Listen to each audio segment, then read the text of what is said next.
आज हमारा यहाँ पे 30 डे हो गए हमें प्रोटेस्ट करते हुए।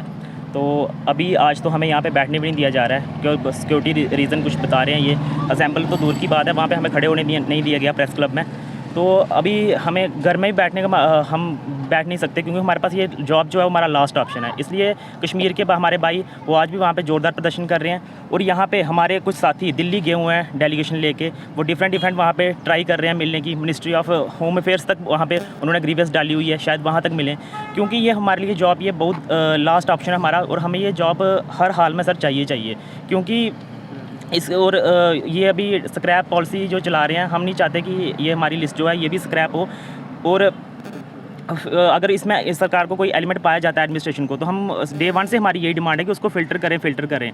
तो अब ये करप्शन कर रहे हैं कि करप्शन के हम ख़त्म कर रहे हैं। तो ये लोगों को पता नहीं बेवकूफ़ समझ रहे हैं, हमें बेवकूफ़ बना रहे हैं। करप्शन हुई किसके टाइम पे, पहले ये तो नोटिस करना चाहिए ना।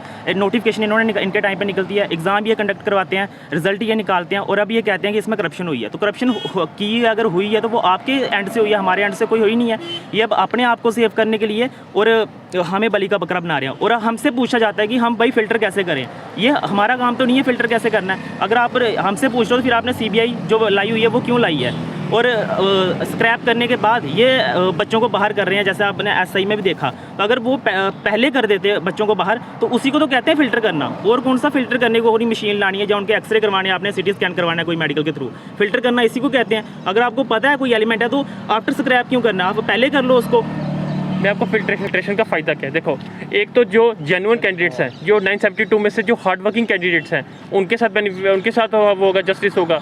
और अगर इसमें कोई एलिमेंट है, मैं कहता हूँ अगर इसमें कोई 10 ऐसे पर्सन्स अगर इसमें होते भी हैं कि जो अपनी मतलब कि किसी इलीगल मीन से इसमें आए हुए हैं, तो उससे क्या होगा कि जब वो फिल्ट्रेशन की जाएगी, अगर जो भी इन्वेस्टिगेशन एजेंसी है वो उनको ढूंढेगी। उनके पास पहले के बंदे हैं, ऐसा नहीं कि उन्होंने जैसे JKPSI के केस में था, उनके पास पहले से था।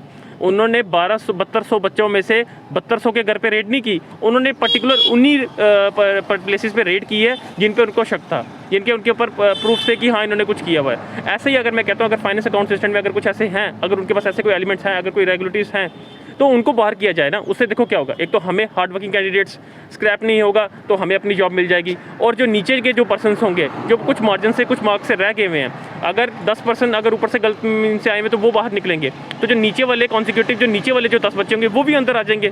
फिर तो किसी को कोई टेंशन नहीं ना रहेगी, चाहे वो कोई अपोजिट पार्टी हो जो री एग्जाम की बात कर रहे हैं, उनको भी ये चीज़ समझ आएगी कि फिल्ट्रेशन से अगर जो वो बात पॉइंट उठाते हैं कि जो मार्जिन से बच्चे रह गए उनकी क्या गलती है। मैं भी तो यही कह रहा हूँ ना, अगर फिल्ट्रेशन करेंगे तो हमें भी जस्टिस मिलेगा और उन बच्चों को भी जस्टिस मिलेगा जो पॉइंट मार्क्स से रह चुके हैं। इसलिए मैं कहना चाहता हूँ। और मेरी एक और बात कहनी है, जैसे एक डेलीगेशन हमारी दिल्ली गई हुई है, अभी 15 अगस्त तक तो सेक्शन 144 लगा है, तो हमें दिल्ली में प्रोटेस्ट नहीं किया जा रहा है। आफ्टर 15 अगस्त 16 अगस्त को हम दिल्ली से और बच्चे जाएंगे और जंतर मंतर पे आगे जाके हमारा प्रोटेस्ट होगा।